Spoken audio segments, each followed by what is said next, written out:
C'était une de ces nuits du sud qui enveloppent le monde d'une chaleur et d'un silence pesant. L'air était épais, chargé des odeurs de pin et d'asphalte lointain, et le seul son le long de l'autoroute 41 était le bourdonnement des camions qui s'estompaient dans l'obscurité. Vers 20h15, Derek et Melissa Kane s'arrêtèrent au motel Silver Pines, une halte routière à mi-chemin entre Birmingham et la frontière du Tennessee. Leur fille de 2 ans, Alyssa, s'était endormie dans son siège auto des heures auparavant, sa petite main serrant encore un lapin en peluche rose et usé. Ils étaient sur la route depuis le matin, en direction de l'ouest, pour rendre visite à de la famille au Texas, et le long trajet avait mis leurs nerfs à vif. Le Silver Pines était l'un de ces motels qui avaient connu des décennies meilleures. Une enseigne bleue délavée, une peinture écaillée et une aire de jeu avec une seule balançoire rouillée et un toboggan fissuré. Mais, pour une jeune famille épuisée par le voyage, l'endroit semblait assez paisible. Derek s'occupa de l'enregistrement à la réception pendant que Melissa portait Alyssa à l'intérieur, lui murmurant des berceuses. La chambre 12 sentait vaguement le vieux produit pour moquette et la fumée de cigarettes froides. C'était tout de même un endroit où se reposer. Après avoir déchargé leur sac, Derek décida de récupérer quelques affaires dans la voiture. Melissa, voulant laisser Alyssa se dépenser un peu avant de dormir, la conduisit dehors vers l'aire de jeu. Les lumières du porche du motel, bourdonnantes de papillons de nuit, projetaient des halos dorés sur le ciel qui s'assombrissait.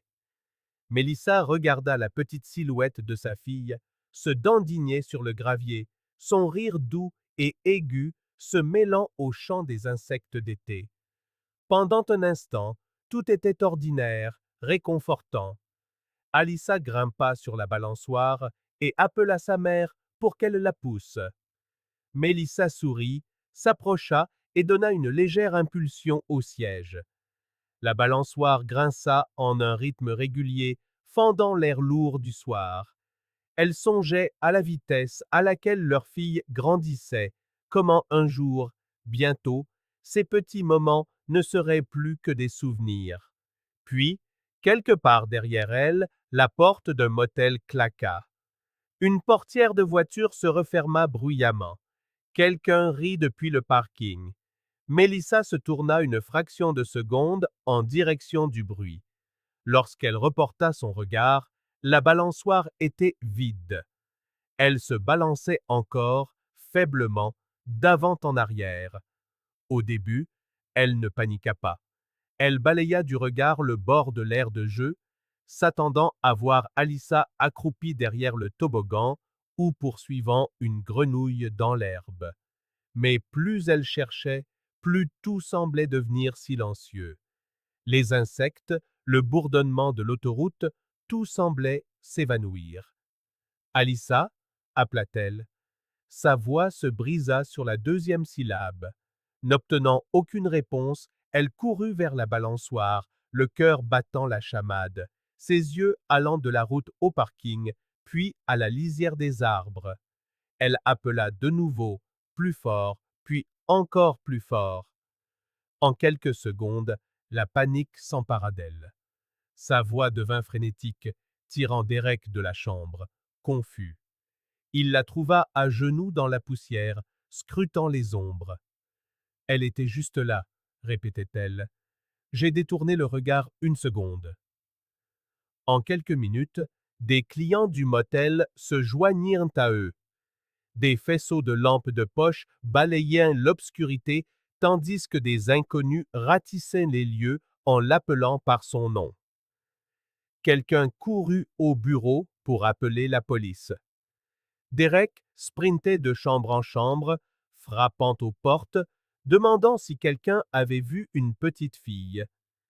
La nuit sombra dans le chaos, les cris d'une mère déchirant l'obscurité, le crissement du gravier sous les pieds de ceux qui couraient et l'écho du nom de sa fille, emporté par le vent. Lorsque les adjoints du shérif arrivèrent peu après 21 heures, ils trouvèrent Mélissa assise près de la balançoire, tremblante. Ses mains étaient couvertes de terre, là où elle avait fouillé les buissons elle-même. Derek se tenait à proximité, pâle, tournant en rond, marmonnant que c'était impossible. Les officiers se dispersèrent dans toutes les directions, leurs lampes de poche fendant la nuit. Les caméras de sécurité du motel étaient de vieux modèles granuleux en noir et blanc, montés sous les avant-toits. Aucune ne faisait directement face à l'aire de jeu. Le gérant, un homme corpulent nommé Karl, admit que l'une d'elles était en panne depuis des mois. Les adjoints visionnèrent tout de même les enregistrements. Ce qu'ils y virent montrait Mélissa et Alyssa marchant vers l'aire de jeu, puis plus rien, personne d'autre, aucun mouvement dans le champ. Pendant les premières heures, ils traitèrent de l'affaire comme un possible enlèvement. Ils fouillèrent de la propriété, les routes avoisinantes et les fossés de drainage. Une unité canine arriva vers minuit. Le chien renifla le jouet abandonné d'Alyssa près des balançoires. Un instant, ils captèrent une faible piste qui menait vers la clôture arrière, mais elle s'évanouissait au-delà du parking en gravier. Aucune trace de pneu, aucune empreinte de pas, rien qui ne suggère que quelqu'un l'ait emporté. Les adjoints interrogèrent les clients un par un. La plupart étaient des chauffeurs routiers ou des familles de passage. Aucun ne se souvenait avoir vu un étranger près de l'aire de jeu. Une femme mentionna avoir entendu une voiture démarrer en trombe vers 20h30, mais elle n'avait pas vu dans quelle direction elle était partie. Une autre dit qu'elle pensait avoir entendu un enfant pleurer plus tôt, mais sans pouvoir dire si cela venait de l'aire de jeu ou d'une autre chambre. À 2 heures du matin, le shérif en personne était sur les lieux pour superviser les recherches. L'air s'était rafraîchi, le brouillard s'étalant en nappes basses sur l'asphalte. Mélissa refusait de rentrer. Elle restait assise sur le trottoir, enveloppée dans une couverture du motel, les yeux fixés sur cette balançoire vide. Derek rôdait près d'elle, répondant à chaque question, sa voix se brisant chaque fois qu'il répétait les mêmes détails. Plus la nuit s'éternisait, plus la chronologie des événements devenait confuse. Derek jurait qu'il ne s'était absenté que 5, peut-être 10 minutes pour vider le coffre. Mélissa pensait que c'était moins, mais des témoins dirent l'avoir vu revenir du distributeur automatique situé de l'autre côté du parking près de 20 minutes plus tard. Cette divergence semblait minime, jusqu'à ce que les enquêteurs réalisent que ces quelques minutes constituaient l'unique fenêtre de temps durant laquelle Alyssa avait disparu. Au lever du soleil, le Silver Pines était bouclé par un ruban jaune. Les journalistes commencèrent à arriver, et l'histoire se propagea rapidement. Une fillette de 2 ans disparaît de l'aire de jeu d'un motel en Alabama. Des volontaires locaux fouillèrent les bois. Des hélicoptères survolèrent la zone. Mais après 24 heures, pas le moindre vêtement, pas la moindre piste, aucune preuve d'une lutte. Dans le bureau du motel, les adjoints fixaient un tableau blanc couvert de chronologie et de théories. Enlèvement par un étranger, implication des parents, attaque d'animal. Rien ne collait parfaitement. Un enfant ne disparaît pas simplement dans la nature, pas depuis une aire de jeu éclairée au bord d'une autoroute fréquentée. Et pourtant, c'était le cas.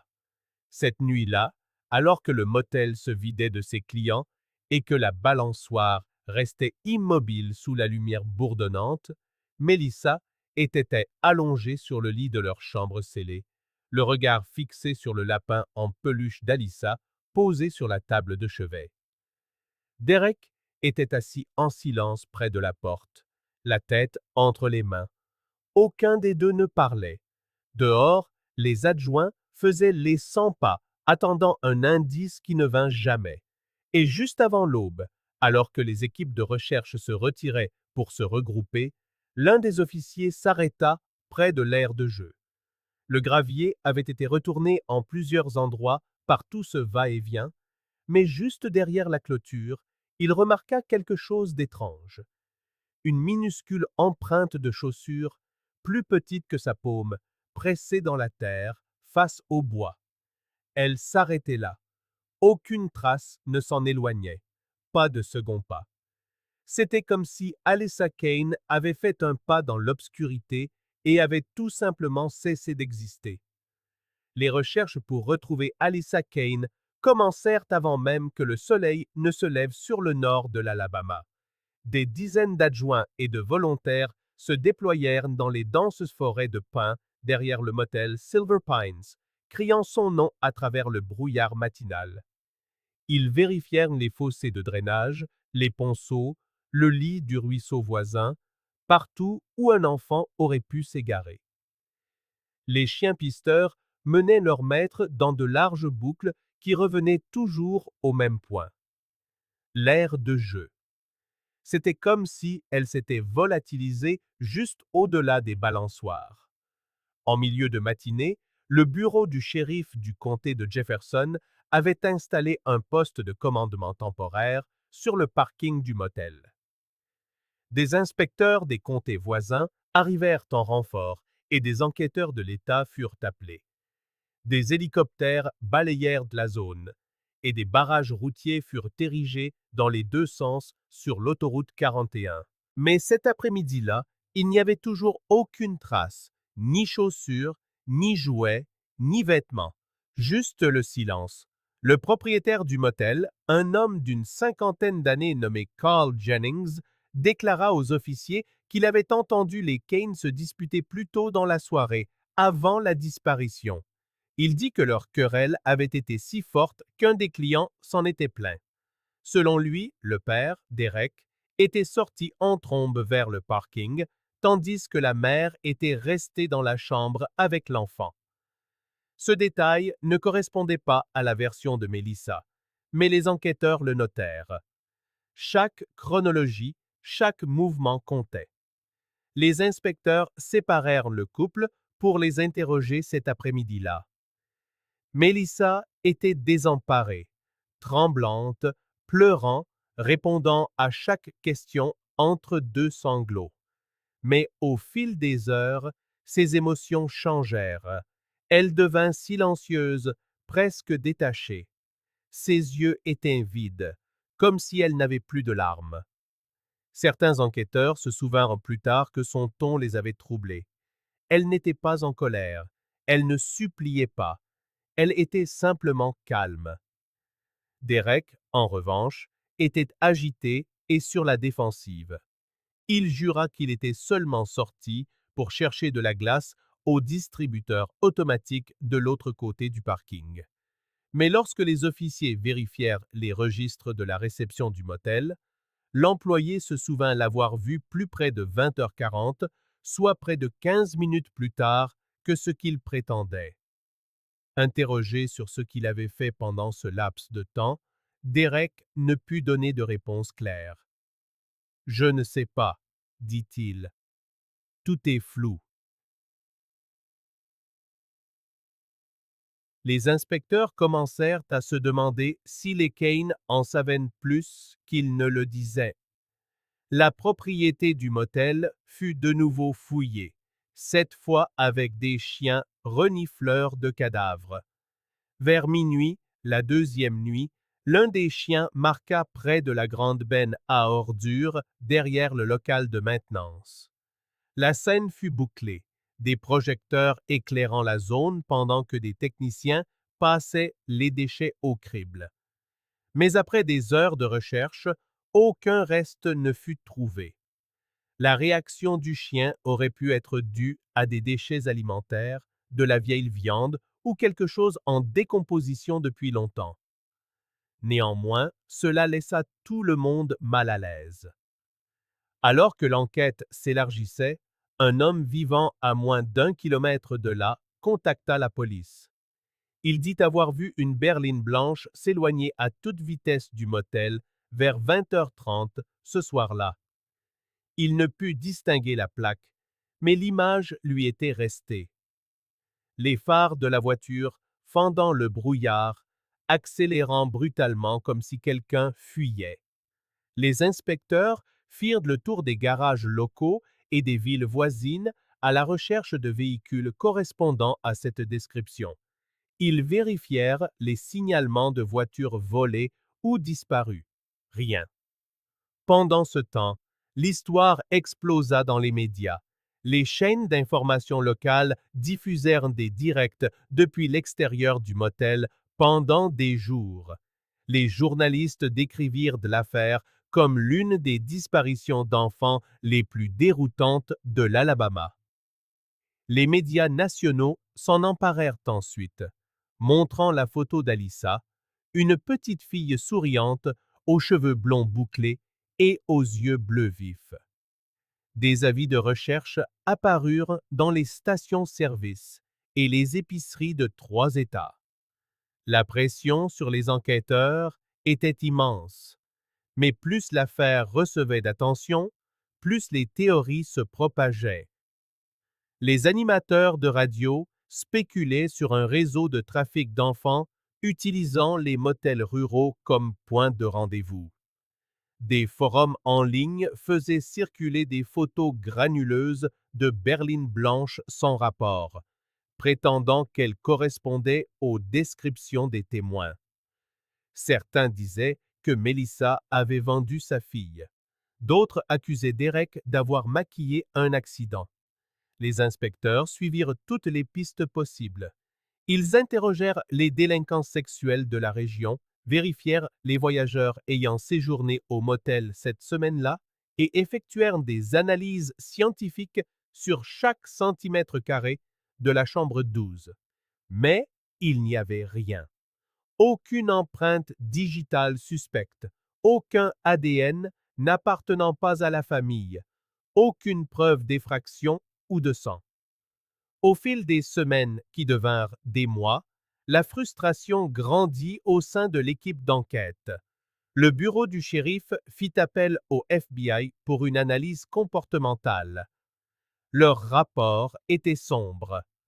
Se basant sur les incohérences dans les déclarations des parents et l'absence de preuves d'un ravisseur extérieur, les profileurs estimaient que la disparition d'Alyssa était très probablement le résultat d'un incident domestique, maquillé en affaire de personnes disparues.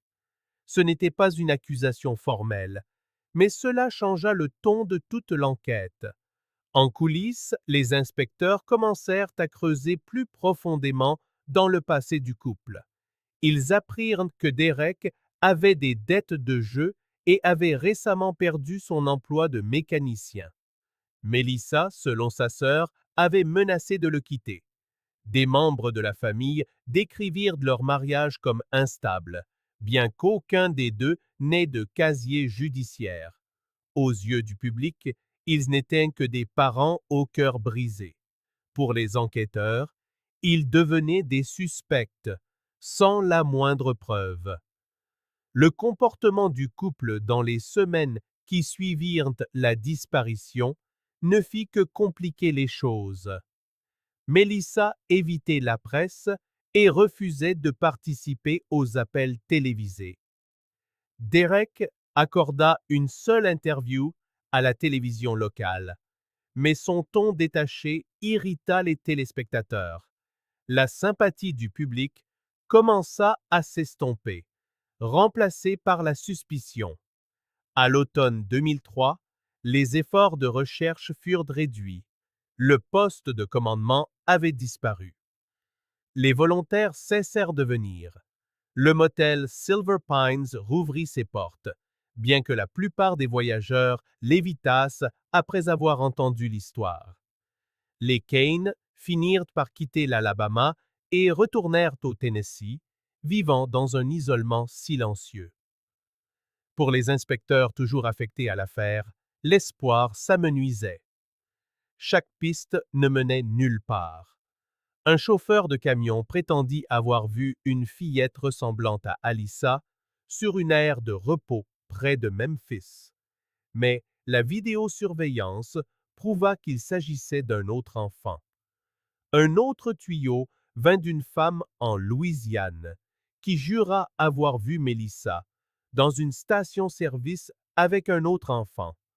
Mais l'horodatage rendait cela impossible. Chaque appel ravivait l'espoir, puis l'écrasait. Fin 2004, l'équipe d'enquête n'avait plus rien à exploiter. Sans corps, sans aveu et sans preuves matérielles, les procureurs ne pouvaient inculper personne. Le shérif reclassa l'affaire à contre-cœur comme inactive. Elle fut rangée avec les autres qui ne seraient peut-être jamais résolues. Les années passèrent. Le motel Silver Pines tomba lentement en ruine. Les clients cessèrent complètement de venir après une série de cambriolages et des rumeurs locales selon lesquelles la propriété était hantée. La balançoire rouilla, ses chaînes pendantes et lâches. L'herbe poussa haut autour du toboggan où Alyssa avait été vue pour la dernière fois. L'enseigne au néon bleu s'éteignit lettre par lettre, jusqu'à ce qu'il ne reste que Silver Pine, faible dans le ciel nocturne.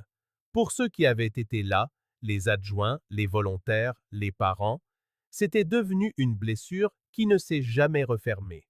Chaque anniversaire ramenait une brève mention aux informations, un rappel de la petite fille qui s'était évanouie sans un bruit.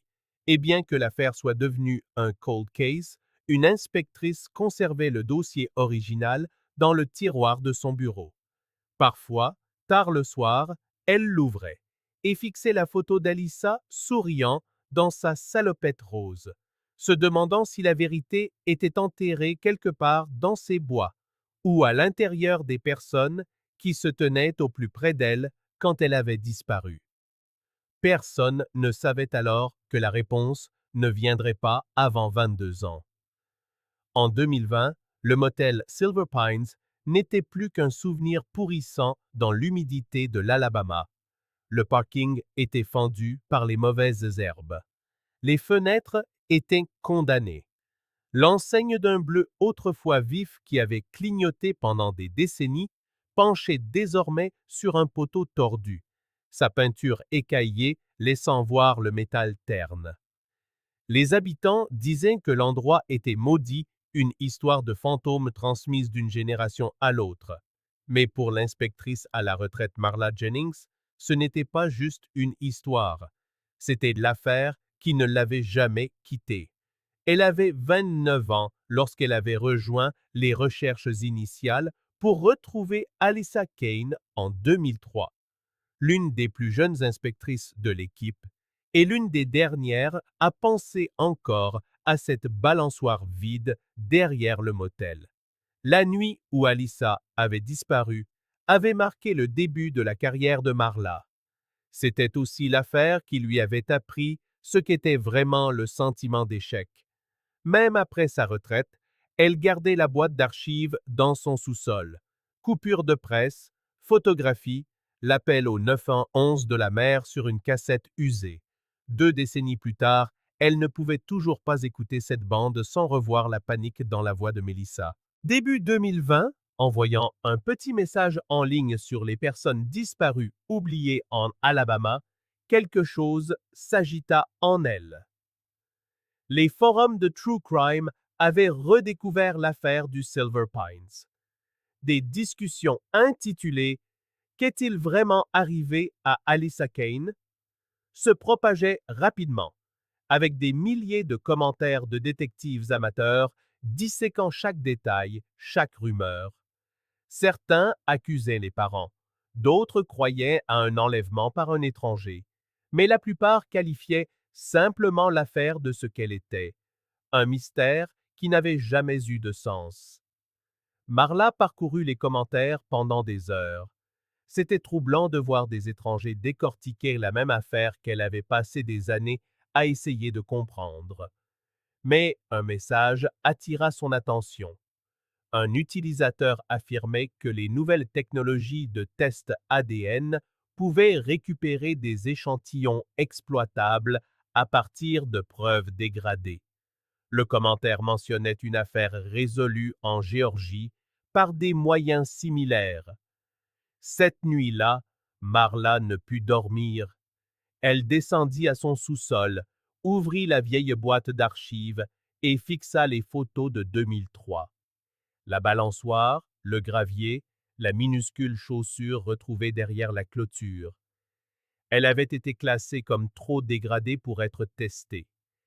Elle se souvint du jour où elle l'avait tenue dans ses mains, une petite basket rose d'enfant, à moitié couverte de boue, trouvée près de la limite de la propriété. Ils avaient supposé qu'elle appartenait à Alyssa, mais le laboratoire de l'époque n'avait rien pu en extraire. Maintenant, elle se demandait si cela avait changé. Elle appela le dépôt de preuves du comté le lendemain matin. À sa surprise, la boîte existait toujours. La chaîne de possession avait été maintenue. En quelques semaines, avec l'autorisation du bureau du shérif, cette chaussure fut envoyée à un laboratoire de police scientifique moderne spécialisé dans la récupération d'ADN à faible rendement. Pendant que les tests étaient en cours, Marla tenta de contacter les Kane. Elle n'avait parlé à aucun des parents depuis près de 15 ans. Melissa vivait tranquillement dans l'est du Tennessee, dans un modeste appartement au-dessus d'une friperie où elle travaillait à temps partiel. Ses murs étaient nus, à l'exception d'une seule photo encadrée. Alyssa, souriant dans une veste rose. Ceux qui la connaissaient disaient qu'elle mentionnait rarement le passé. Ses voisins la décrivaient comme polie, réservée, mais distante. Quand Marla appela, Melissa hésita avant d'accepter de la rencontrer. En personne, ses cheveux avaient grisonné prématurément. Sa voix était douce mais sur la défensive. Elle jurait toujours n'avoir pas quitté la balançoire des yeux plus de quelques secondes cette nuit-là, mais elle admit aussi quelque chose qu'elle n'avait jamais dit à la police. Derek s'était absenté plus longtemps qu'il ne l'avait affirmé. Lorsqu'on lui demanda combien de temps, elle regarda par la fenêtre un instant avant de dire « Assez longtemps ». Derek, désormais remarié et vivant en Floride, fut plus difficile à joindre. Il s'était construit une nouvelle vie en gérant un garage de réparation automobile. Lorsque des journalistes l'appelaient occasionnellement au sujet de l'ancienne affaire, il refusait de parler. Mais quand Marla laissa un message expliquant que de nouvelles analyses scientifiques étaient en cours, il la rappela lui-même. Sa voix était tendue. Il affirma que Melissa avait toujours été instable, qu'elle avait une fois menacé de partir avec Alyssa. Il insista sur le fait qu'il n'avait rien à cacher, qu'il avait pleinement coopéré avec la police à l'époque. Lorsque Marla mentionna les résultats du polygraphe, son ton changea. « Ces tests ne veulent rien dire », dit-il sèchement. « Ils lui ont dit que j'avais échoué aussi. » Il avait raison. Les deux parents avaient échoué à certaines parties de leur polygraphe en 2003, bien que les résultats aient été jugés non concluants en raison de leur détresse émotionnelle. Pourtant, ces incohérences avaient hanté l'affaire depuis lors. Pour Marla, il avait toujours semblé y avoir une pièce manquante entre leurs deux histoires, un vide que personne ne pouvait combler. Les semaines passèrent et le laboratoire scientifique poursuivit son travail. Les scientifiques utilisèrent une extraction avancée d'ADN mitochondrial sur le peu de résidus restants à l'intérieur du tissu de la petite chaussure. Il fallut des mois d'analyse, de réamplification et de comparaison avec les échantillons d'ADN parentaux originaux toujours conservés. Puis, tard un après-midi de juillet, Marla reçut l'appel qui la laissa sans voix. L'ADN à l'intérieur de la chaussure ne correspondait ni à celui de Derek, ni à celui de Melissa Kane. Au début, elle a cru à une contamination, à une simple erreur de transcription, mais le laboratoire a confirmé les résultats à 2 reprises. Le profil appartenait à une femme adulte inconnue, pas à l'enfant. Ce détail changeait tout.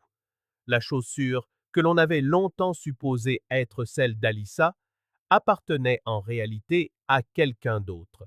Marla a de nouveau examiné les photographies de la scène de crime. La chaussure avait été retrouvée à une dizaine de mètres de la clôture du motel, près de la voie de service menant au hangar de maintenance. Personne ne vivait dans cette zone, mais au début des années 2000, le motel employait 2 agents d'entretien qui jetaient souvent des déchets et de la ferraille derrière cette clôture. L'un d'eux était mentionné dans le rapport initial, Eli Morrows.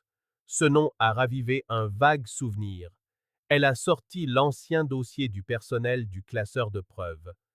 La famille Morrows était propriétaire du motel à l'époque, Gerald et Diane, un couple âgé qui l'avait géré pendant près de 10 ans avant de le vendre en 2006. Leur fils, Eli, avait alors une vingtaine d'années. Il s'occupait des réparations, du jardinage, des petits boulots. Et juste après la disparition d'Alyssa, il avait brusquement démissionné. À l'époque, cela n'avait rien d'inhabituel. Plusieurs employés étaient partis après l'effondrement de la réputation du motel. Mais à la lumière de ce nouvel ADN, ce détail semblait trop saillant pour être ignoré. Marla a tenté de le localiser. Les registres de propriété indiquaient une adresse dans le Mississippi, mais aucune activité récente. Elle s'est demandé si l'ADN de la femme sur la chaussure pouvait être celui de Diane, la mère, quelqu'un qui aurait pu manipuler des preuves ou même aider à déplacer quelque chose cette nuit-là. Le laboratoire ne pouvait pas l'affirmer avec certitude. Mais une chose était sûre, la chaussure n'appartenait pas à Alyssa et elle avait été trouvée dans la zone exacte où les chiens renifleurs avaient marqué près des bennes à ordures 17 ans plus tôt. Pour Marla, c'était comme si l'affaire venait de se rouvrir d'elle-même. Lorsqu'elle est retournée sur la propriété de Silver Pines cet automne-là, le lieu était presque entièrement dévoré par la vigne. L'air était immobile et lourd. Elle s'est dirigée vers l'endroit où se trouvait autrefois l'aire de jeu. Il ne restait plus qu'une parcelle de terre et de métal tordu. Elle pouvait presque entendre les échos des chercheurs appelant le nom d'Alyssa toutes ces années auparavant. Le motel avait été vendu au moins 2 fois depuis la disparition, mais personne n'avait jamais réussi à le maintenir en activité. Les habitants disaient que ça portait malheur. D'autres affirmaient qu'il était hanté par cette petite fille. Debout là, Marla ne croyait pas aux malédictions. Elle croyait aux preuves. Et maintenant, pour la première fois en près de 2 décennies, il y avait quelque chose de nouveau, quelque chose de réel. Elle a envoyé une demande officielle à la division des affaires non résolues de l'État pour rouvrir le dossier, citant des résultats d'ADN nouvellement vérifiés. En moins d'1 mois, la demande a été approuvée. Les enquêteurs ont commencé à réexaminer les anciennes dépositions de témoins, les plans de la propriété et les listes d'employés. Cet hiver-là, une équipe de la police scientifique de l'État est retournée à Silver Pines pour une analyse du sol de la propriété. C'était une procédure de routine jusqu'à ce qu'un technicien signale une zone près de l'ancien hangar de maintenance où la structure du sol semblait avoir été perturbée. Ils l'ont marqué pour des fouilles dans les mois à venir. Marla se tenait silencieusement au bord du terrain, alors que le soleil se couchait, la lumière s'étirant sur le bitume fissuré. 22 ans s'étaient écoulés depuis qu'une jeune mère avait détourné le regard d'une balançoire pendant quelques secondes à peine.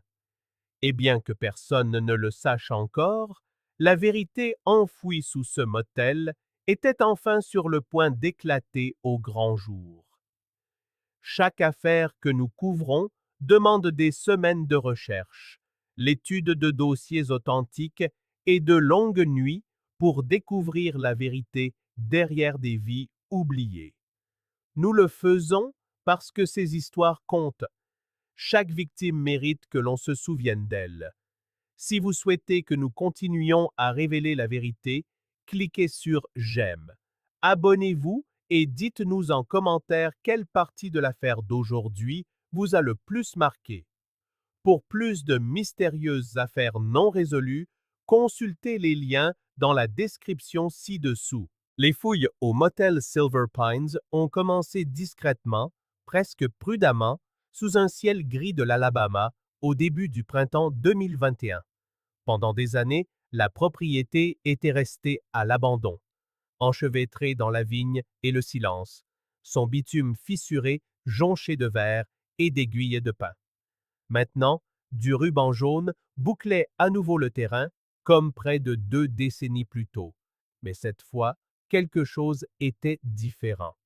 Il y avait une détermination dans l'air. Le bureau du shérif du comté, rejoint par des équipes de la police scientifique de l'État, est arrivé avec un équipement de géoradar. La détective à la retraite, Marla Jennings, se tenait au bord de la propriété, observant les machines tracer des lignes méthodiques sur le sol. C'était presque surréaliste. Pendant 22 ans, elle avait imaginé ce qui pouvait se trouver sous cette terre. Maintenant, pour la première fois, elle était sur le point de le découvrir. L'analyse a duré des heures. Les techniciens se déplaçaient par balayage mesuré, s'arrêtant pour marquer des anomalies dans le sol, des endroits où la densité de la terre ne correspondait pas au terrain environnant. Près de l'arrière de la propriété, derrière ce qui avait été le hangar de maintenance, l'une des machines a commencé à afficher des lectures irrégulières. Le sol y avait été remué à un moment donné dans le passé. Ce n'était pas concluant, mais c'était suffisant pour justifier des fouilles. En milieu d'après-midi, le premier coup de pelle a brisé la terre. L'air était lourd d'humidité et le chant des cigales comblait les silences entre chaque pelletée de terre. En 1 heure, l'équipe d'excavation a découvert une dépression peu profonde, de quelques pieds seulement, mais distincte. À l'intérieur, des fragments de tissu étaient visibles, agglomérés avec de la boue. Ils se sont immédiatement arrêtés et ont fait appel aux anthropologues judiciaires. Ce qu'ils ont trouvé ensuite a glacé le sang de toutes les personnes présentes. De minuscules fragments d'os, poreux, fragiles, humains. Ils étaient dispersés et incomplets, mélangés à des fibres de vêtements dégradés que les analystes ont plus tard identifiés comme faisant partie d'une tenue de petit enfant, de marque populaire au début des années 2000. Ce n'était pas suffisant pour confirmer une identité, mais la conclusion était impossible à ignorer. Cette découverte a tout relancé. En moins de 24 heures, les médias nationaux ont déferlé sur le comté de Jefferson. Des cars régis se sont alignés sur la route devant les grilles du motel. Les journalistes livrant des informations en direct sur les restes potentiels trouvés sur le site de la disparition de Silver Pines. L'histoire, qui n'était autrefois qu'une tragédie locale, redevenait soudainement une affaire nationale. Et pour la première fois depuis des années, le nom d'Alyssa Kane était de retour sur les écrans de télévision à travers le pays. Melissa a appris la nouvelle sur son téléphone. La police ne l'avait pas encore contactée, mais en quelques heures, les journalistes étaient à sa porte. Au début, Elle a refusé de parler, mais à mesure que la couverture médiatique s'intensifiait, elle a accepté une interview avec une chaîne locale de Birmingham. Elle a été diffusée le lendemain, une apparition émouvante et tremblante où elle était assise sur un petit canapé, serrant une photo encadrée d'Alyssa datant de 2003. Sa voix tremblait en parlant. Elle a dit qu'elle avait toujours su que sa fille ne s'était pas égarée, que quelqu'un l'avait emmenée, et puis, au milieu d'une phrase, elle a dit quelque chose qui a figé les téléspectateurs. Quelqu'un a pris mon bébé et l'a enterré là. Aucune confirmation officielle n'avait encore été publiée concernant des restes humains. Ces mots se sont répandus rapidement, rediffusés sur toutes les chaînes et analysés par les commentateurs en ligne. Certains ont dit que ce n'était que l'intuition d'une mère après des décennies de deuil. Pour d'autres, cela ressemblait à autre chose, à une information qu'elle n'aurait pas dû détenir. En quelques jours, la police a rouvert complètement l'affaire, traitant la découverte comme un homicide potentiel. Ils ont retracé la propriété du motel à l'époque de la disparition d'Alyssa. Les registres fonciers les ont menés à Gerald et Diane Morrows, un couple âgé qui avait géré Silver Pines pendant la majeure partie de la fin des années 1990 et du début des années 2000. Une vérification plus approfondie de leurs antécédents a révélé ce que peu de gens savaient à l'époque. Tous deux avaient déjà été arrêtés pour négligence et mis en danger d'enfants dans un autre comté des années auparavant. Ils avaient discrètement payé des amendes et rouvert l'entreprise sous un nouveau nom. Les enquêteurs ont découvert que lors des recherches de 2003, Gerald et Diane avaient été brièvement interrogés, mais écartés. Ils avaient semblé coopératifs et sans histoire. Ils prétendaient avoir été dans leur logement de fonction à regarder la télévision la nuit où Alyssa a disparu. Personne n'avait vérifié plus loin. Maintenant, ces détails prenaient un poids bien plus sombre. Les détectives ont commencé à fouiller dans les registres des employés du motel de cette période.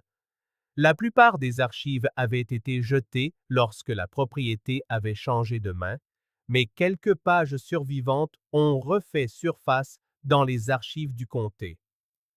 C'est là qu'ils ont trouvé un nom qui a immédiatement attiré leur attention, Ely Morrows.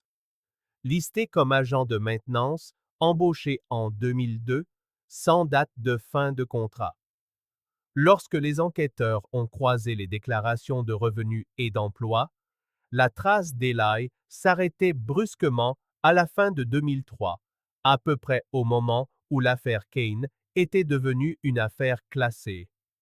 Il n'y avait aucun dossier d'emploi ultérieur, aucune adresse de réexpédition et aucune trace de lui dans les systèmes étatiques ou fédéraux sous ce nom. C'était comme s'il avait disparu en même temps que la petite fille. Marla se souvenait d'Eli. Il avait été silencieux, presque insignifiant, un jeune homme dégingandé qui regardait rarement les gens dans les yeux. Il avait aidé aux recherches la première nuit, marchant avec les volontaires, une lampe de poche à la main. À l'époque, personne n'avait pensé à lui. Il n'était que l'homme à tout faire. Maintenant, 2 décennies plus tard, son absence était plus éloquente que n'importe quel discours. Le bureau du shérif a commencé à contacter toute personne encore en vie ayant travaillé au motel à cette époque. Une ancienne réceptionniste se souvenait d'Eli comme d'un homme étrange mais poli, quelqu'un qui ne parlait pas beaucoup et dormait parfois dans sa camionnette. Un autre a dit qu'il semblait toujours nerveux en présence d'enfants. Lorsqu'on leur a demandé s'ils se souvenaient de quelque chose d'inhabituel dans les semaines suivant la disparition, un sous-traitant de la maintenance a mentionné avoir vu Gerald et Ellie travaillait derrière le hangar tard un soir, en train de brûler des déchets. Il s'en souvenait parce que le bureau du shérif menait déjà l'enquête à ce moment-là. Les experts de la police scientifique sont retournés sur le site des fouilles au cours des jours suivants. Ils ont élargi le périmètre de recherche et ont trouvé d'autres fragments, pas seulement des os, mais aussi des pièces de quincaillerie en métal, une partie d'un fermoir de jouets et un petit bouton qui aurait pu provenir de la veste d'un enfant. Les restes d'une étiquette en plastique portaient des lettres effacées d'une marque de vêtements vendue pour la dernière fois en magasin vers 2002.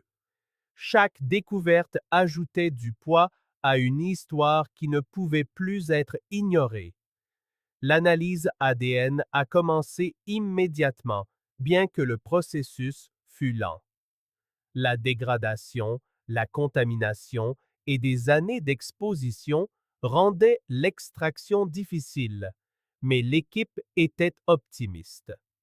Le séquençage mitochondrial qui avait réussi sur la chaussure des mois plus tôt pouvait maintenant être appliqué à ces nouveaux restes.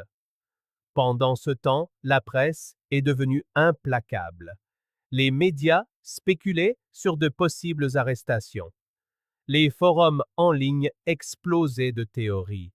Certains pointaient à nouveau Derek et Melissa, notant à quel point la formulation de son interview semblait incriminante. D'autres se concentraient sur la famille Morrows, en particulier sur le fils disparu.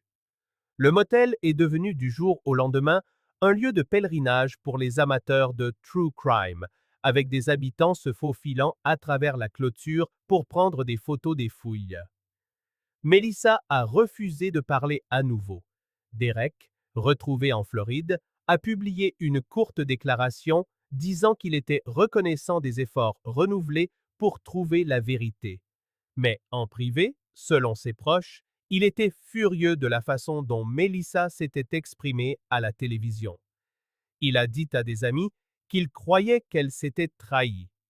Au fil des semaines, la pression sur le bureau du shérif s'est accentuée. Tout le monde voulait savoir à qui appartenaient les os enterrés à Silver Pines.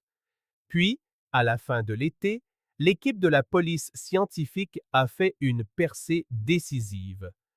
Parmi les fragments, un os, un petit morceau de l'humérus, contenait un échantillon récupérable d'ADN mitochondrial.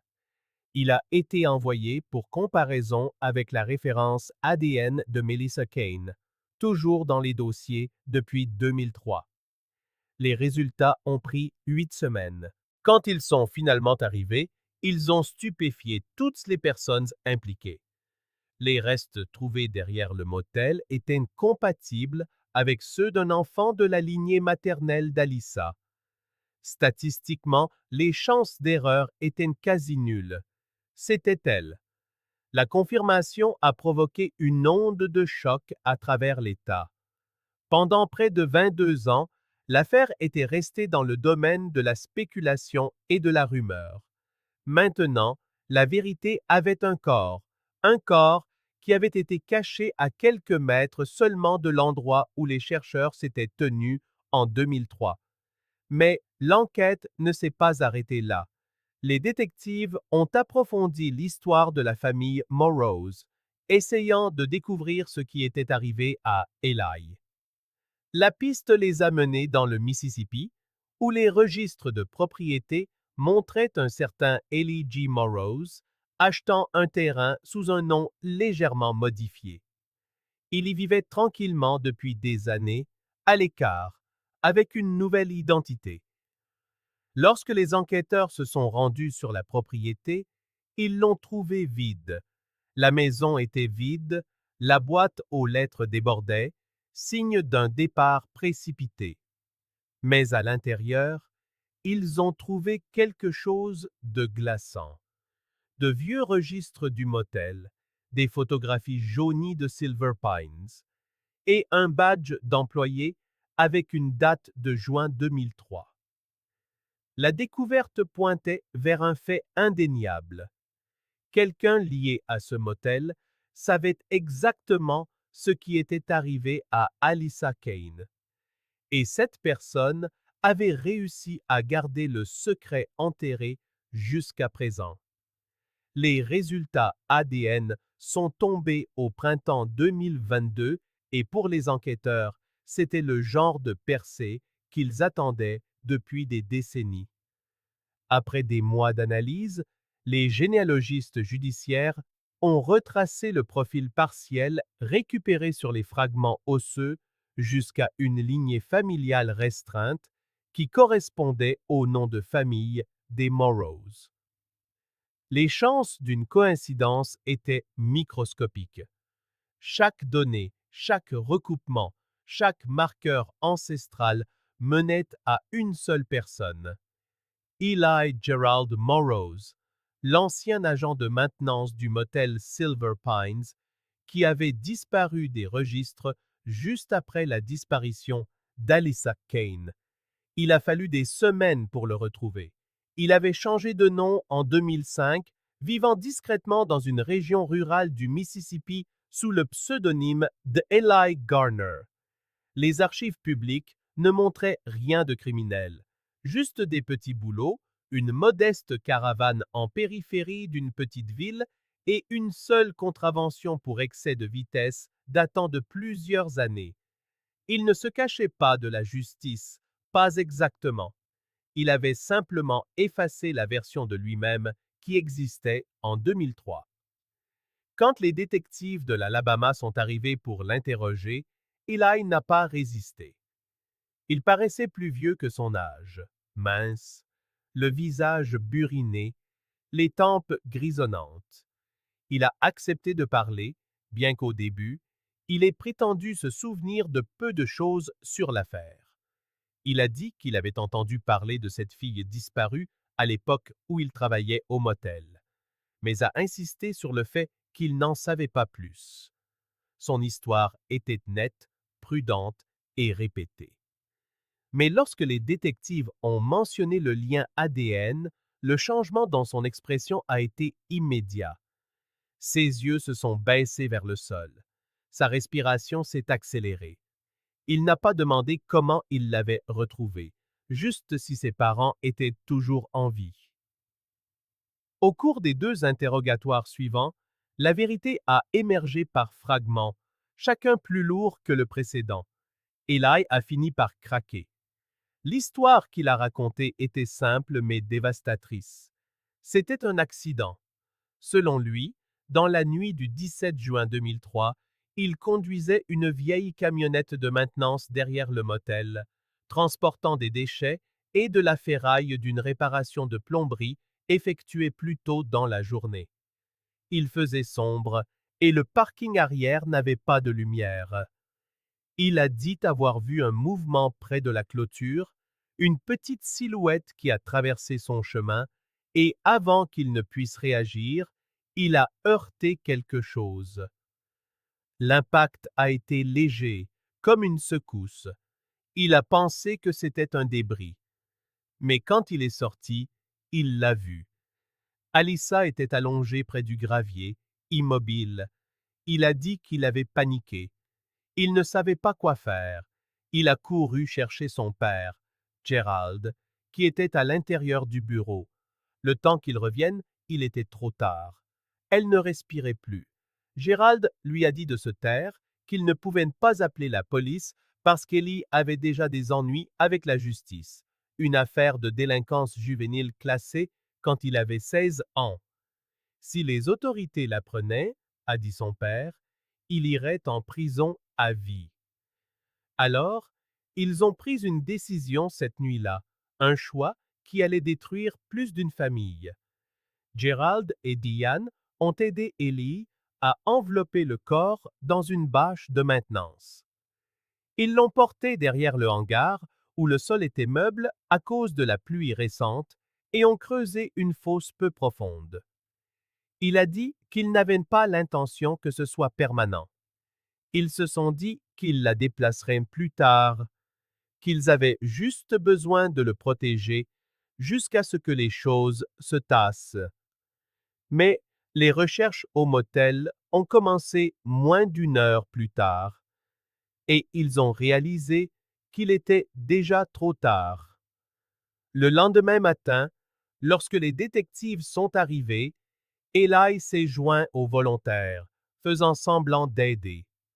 Il a dit qu'il avait prévu d'avouer des années plus tard, après la mort de ses parents, mais Diane l'avait supplié de ne pas le faire. Elle a dit que ça gâcherait tout, que personne ne croirait que c'était un accident après si longtemps. Elle m'a dit que ça attirerait le diable à notre porte, a-t-il dit doucement pendant sa déposition. Les enquêteurs ont écouté en silence. Pendant 22 ans, les gens avaient spéculé sur des enlèvements, sur des étrangers sur l'autoroute, sur des parents se retournant l'un contre l'autre. La vérité était plus simple, plus humaine et infiniment plus tragique. Un moment d'inattention suivi de 2 décennies de peur et de déni. Lorsque les détectives ont demandé pourquoi ils n'avaient pas au moins déplacé les restes d'Alyssa ou marqué l'endroit, Eli a répondu qu'il était revenu de nombreuses fois au fil des ans. « Je ne pouvais pas creuser à nouveau », a-t-il murmuré. « J'avais l'impression qu'elle était toujours là à me regarder. » Les autorités ont vérifié ce qu'elles pouvaient. La vieille camionnette de maintenance figurait bien dans les registres de la propriété en 2003. Un numéro d'identification partiel trouvé sur une facture survivante correspondait au véhicule qu'il avait décrit. Les analystes ont trouvé de légères traces de peinture et de rouille sur l'un des fragments d'os récupérés sur le site de l'enterrement, compatible avec le revêtement de soubassement utilisé sur ce même modèle de camionnette. Chaque détail, chaque élément de preuve matérielle concordait. Lorsque les détectives ont confronté Diane Morrows, maintenant âgée de 84 ans et vivant dans une maison de retraite près de Montgomery, elle a refusé de commenter. Elle a nié avoir jamais entendu parler de l'enterrement, mais ses réponses étaient évasives. Elle a dit à un officier que son mari s'occupait des choses à l'époque et que c'était de l'histoire ancienne. Gérald était mort en 2012. Quels que soient les secrets qu'il portait, ils étaient partis avec lui. La confession d'Eli a suffi à clore l'affaire officiellement, mais pas émotionnellement. Lorsque l'histoire a éclaté publiquement, elle a déchiré la communauté. Pendant plus de 2 décennies, la famille Kane avait vécu sous le poids de la suspicion, les voisins chuchotant, les journalistes spéculant, des inconnus disséquant leur douleur en ligne. Maintenant, la vérité était révélée, mais elle n'apportait pas la paix. Melissa a regardé les reportages depuis son appartement dans le Tennessee. La voix d'un journaliste narrait sur des images du motel en cours de démolition. Le segment montrait une photographie d'Eli, son visage creux, son expression vide. Elle n'a pas pleuré. Elle est restée assise, immobile, le son bas, ses mains tremblant légèrement, comme si le monde s'était arrêté de tourner. Pendant des années, elle avait imaginé des monstres enlevant son enfant dans la nuit. Elle n'avait jamais imaginé que l'homme qui l'avait enterré avait autrefois vécu à quelques mètres de là, sous le même toit où ils avaient passé cette terrible nuit de recherche. Lorsque les détectives lui ont demandé si elle voulait rencontrer Eli, elle a refusé. Derek, en revanche, a accepté. Lors d'une rencontre enregistrée des mois plus tard, il s'est assis en face de l'homme qui avait maintenu sa famille dans l'incertitude pendant 22 ans. Eli ne l'a pas regardé. Il s'est excusé à voix basse, disant qu'il n'avait jamais voulu que tout cela arrive. Derek n'a pas répondu. Il l'a juste fixé pendant un long moment, puis il est sorti. La réaction du public a été partagée. Certains voyaient les actions d'Élie comme de la lâcheté, d'autres comme une erreur tragique enterrée par une famille consumée par la peur. Mais pour ceux qui avaient cherché cette nuit-là, les volontaires, les adjoints du shérif, la ville, c'était dévastateur. La vérité était enfin arrivée, mais elle était venue sans rédemption.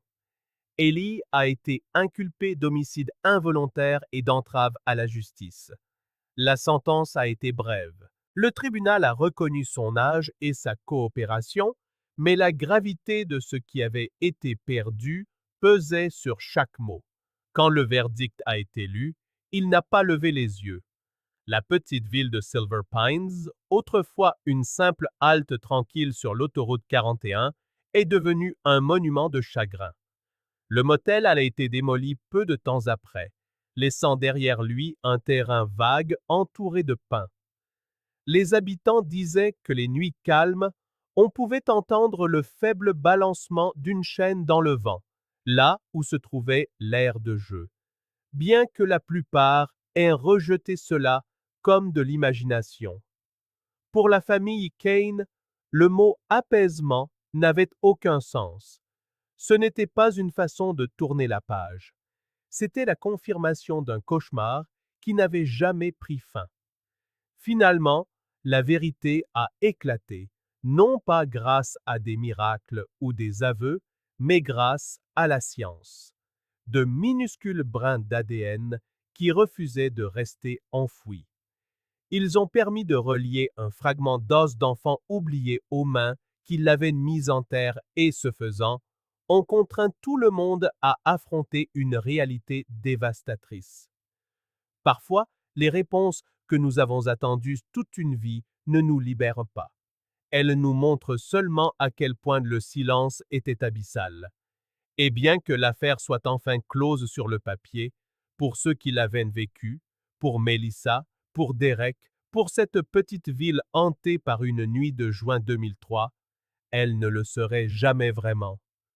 Le procès débuta en février 2025, près de 22 ans après la nuit qui avait tout changé. Le palais de justice du comté de Jefferson était modeste, le genre d'endroit plus habitué aux vols mineurs et aux litiges fonciers qu'à une affaire qui avait tourmenté toute une génération. Pourtant, ce premier matin, chaque siège était occupé. Des journalistes longeaient les murs, des défenseurs des victimes et des officiers à la retraite s'entassaient sur les bancs. Et au premier rang, assis côte à côte pour la première fois en plus de 10 ans, se trouvaient Derek et Melissa Kane. À la table de la défense, Eli Marrose semblait plus frêle que quiconque ne l'aurait imaginé.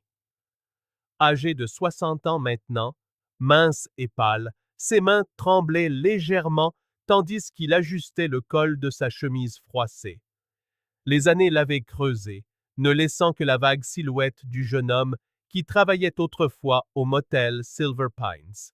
Mais le poids de ce qu'il avait porté pendant toutes ces années était visible dans chaque ride de son visage.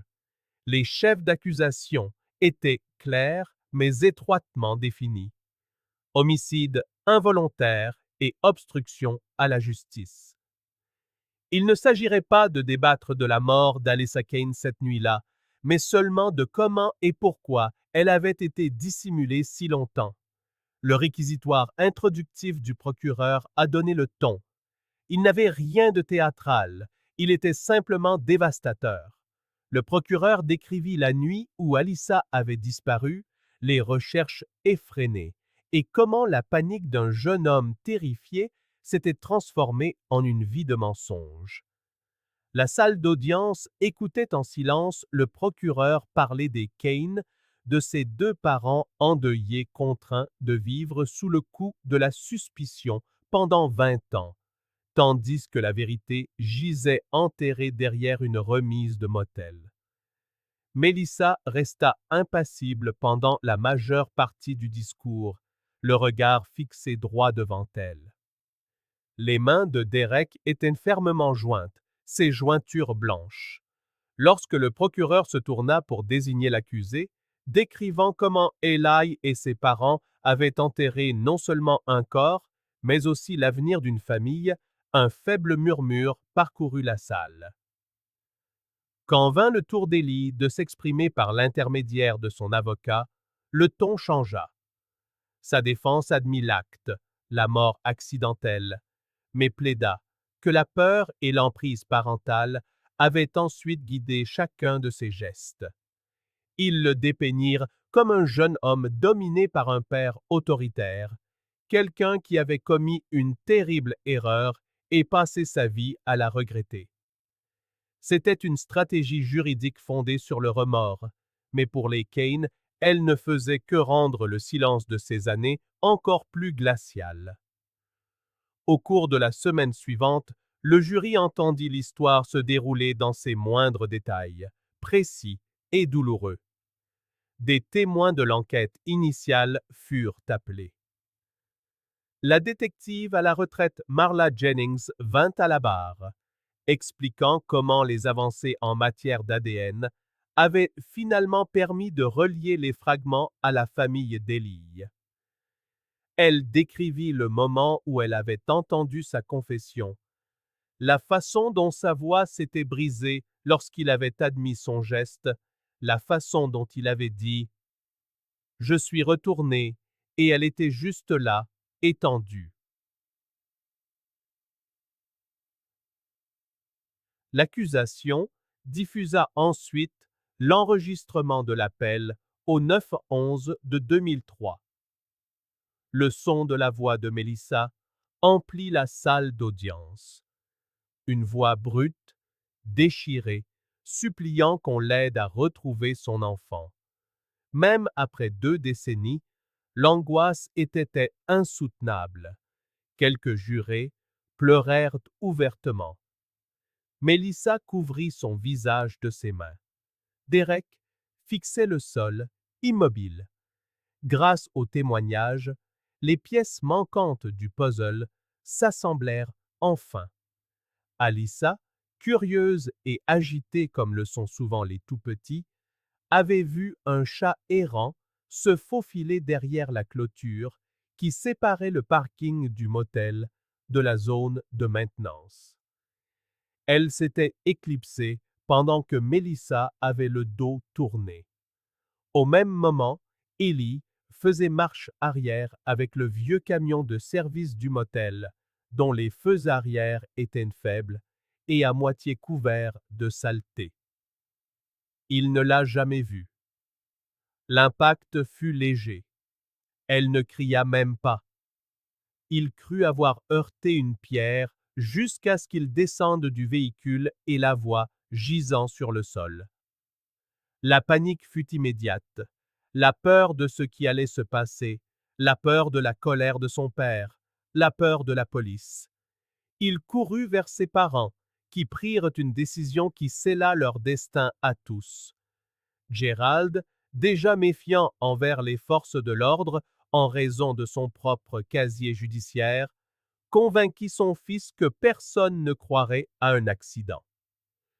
Ils creusèrent la tombe peu profonde avant l'aube, à moins de 30 mètres de la balançoire. Les propres mots d'Élie décrivirent le reste. « Je voulais leur dire », déclara-t-il dans sa déposition. Chaque fois qu'il revenait chercher, chaque fois que je voyais sa mère pleurer aux informations, je voulais dire quelque chose. Mais papa disait que ça nous détruirait tous. Il disait que si j'avouais, ça tuerait maman aussi. Lorsque ces mots furent lus à voix haute au tribunal, le silence fut absolu. Pendant 2 décennies, les Kane s'étaient mutuellement accusés, leur mariage s'effondrant sous le poids de la suspicion. Derek avait cru que Mélissa avait dû se détourner trop longtemps. Mélissa avait cru que l'absence de Derek cette nuit-là signifiait qu'il avait fait quelque chose d'impardonnable. Et maintenant, à cet instant, ils comprirent tous les deux que la véritable vérité s'était toujours trouvée à quelques mètres seulement de l'autre côté de cette clôture. La défense conclut après 3 jours de témoignage. Eli ne témoigna pas pour sa propre défense, bien que son avocat lût une lettre qu'il avait écrite à la famille Kane.